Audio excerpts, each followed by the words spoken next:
And he said, which character are you playing? I said, oh, the top hat. He said, yes, that's your legal title.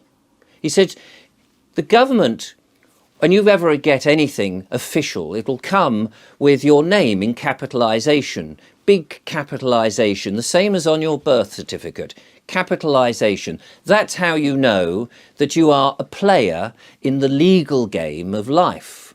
Your top hat isn't you, is it? I said, well, no, clearly it's just a silver little thing moulded out of metal. He said, exactly. It's not actually you.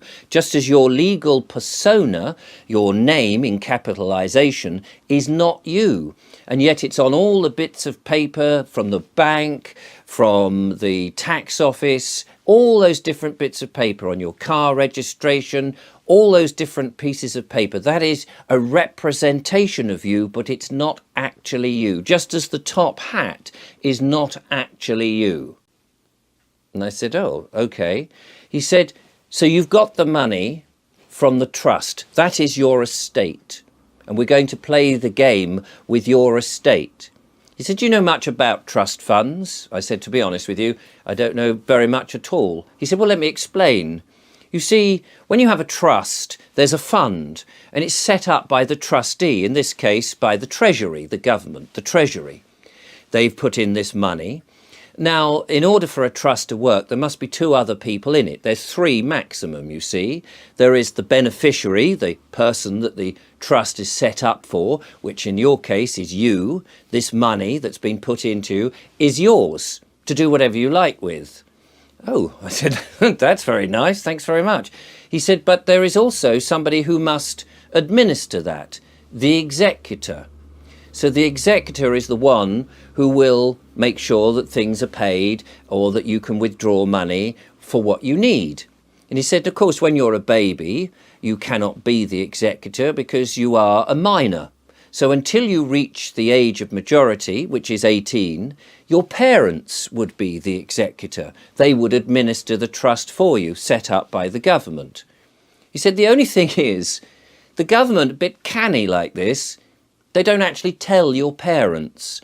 And so your parents can't tell you that when you're 18, the age of majority, that you could now be the executor.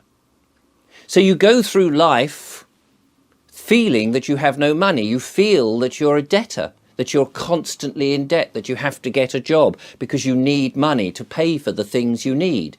And yet all the time, there is this trust fund that as you go through life and you get older and the longer it's in there, the more money that it is accruing all the time. There could be, by the time you die, millions upon millions, maybe 50 million pounds are sitting in this trust, unused. He said, in theory, you could walk into a wonderful showroom of Rolls-Royce vehicles. You could, in theory, go up and say, that one, is that the most expensive Rolls-Royce? How much is that? It could be £1 million. You say, at the age of 18. I think I'll have that because I'm in credit. You've got this trust fund. I said, oh.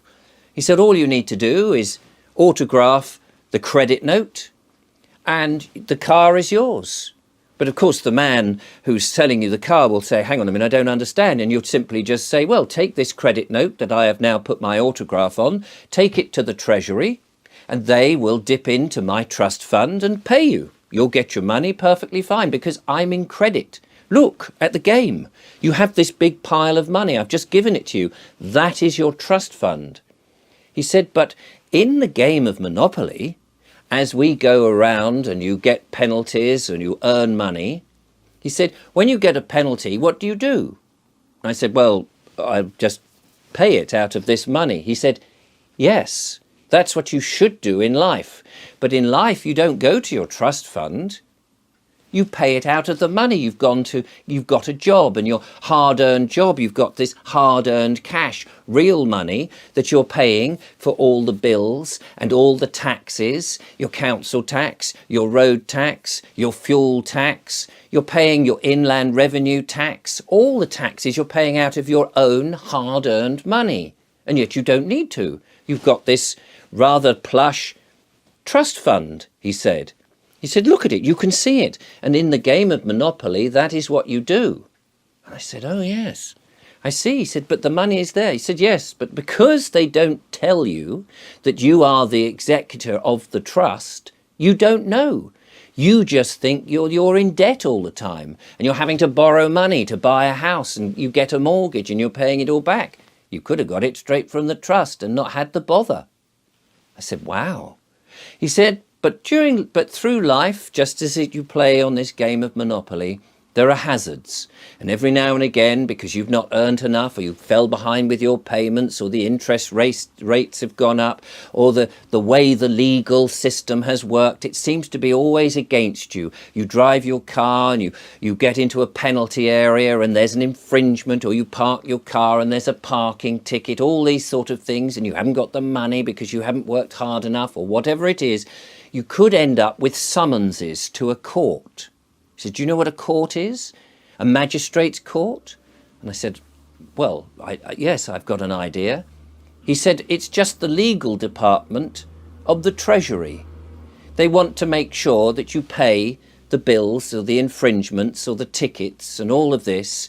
And so they'll administer it. So they'll have a convener, which they call a judge, at the magistrate's court, because all court sessions, all legal things start in a magistrate's court. I said, oh yes.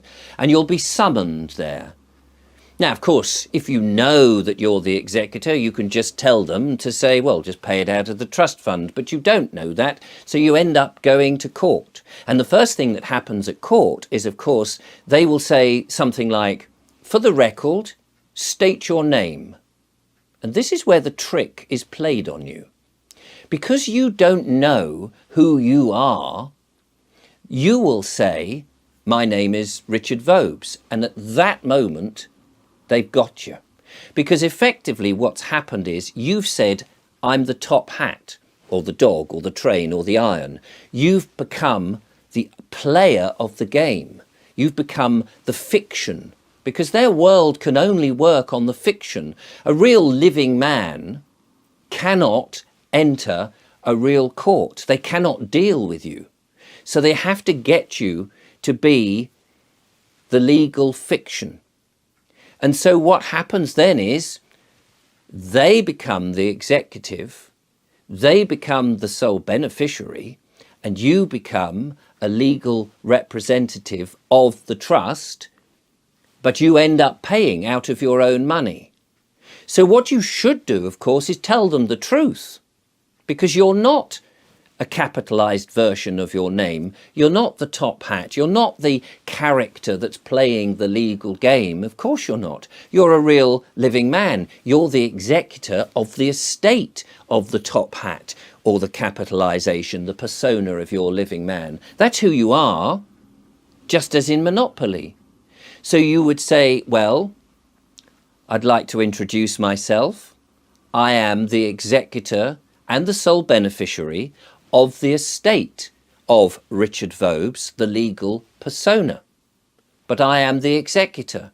And as there is only 3 people that can be in a trust, it means the judge or the prosecutor or the Crown Court, the clerk of the court, is the trustee. The role can switch around depending on who is taken the role, but one of them will have that role. They will in fact have a checkbook ready to pay should you announce who you are. Of course, most people don't, because they don't know, because this is the greatest secret, he said. But once you've announced who you are, and you say, well, I'm the executor of the estate, I'm the executor, I'm the one who controls and administers the top hat. So you're charging this estate the bill of whatever it is, the parking ticket, the inland revenue, the council tax, whatever it is that's not yet been paid. You said, fine, I've no problem paying it. Absolutely. The estate will cough up. Take the money out of the trust. The trust is there. So as the administrator, as the executor, you're the one in charge, because the trustee has to do as you say. And by accepting and admitting and introducing yourself as the executor of the estate and the sole beneficiary, the judge has to be the trustee, and he will have to pay. Well, he won't like that. He'll probably run out of court or say there is no case to answer, because they tend not to like that sort of thing. But that is what it is. You don't need to pay it out of your own money. That's fallacy. You've got this money that's accruing. You can have whatever you like. I said, wow. He said, but they won't like it. And they will do all sorts of things. They will use threats and menaces and potentially try and arrest you and do all sorts of things because they need you to become the legal persona, the legal person, not a real living man, not the executor.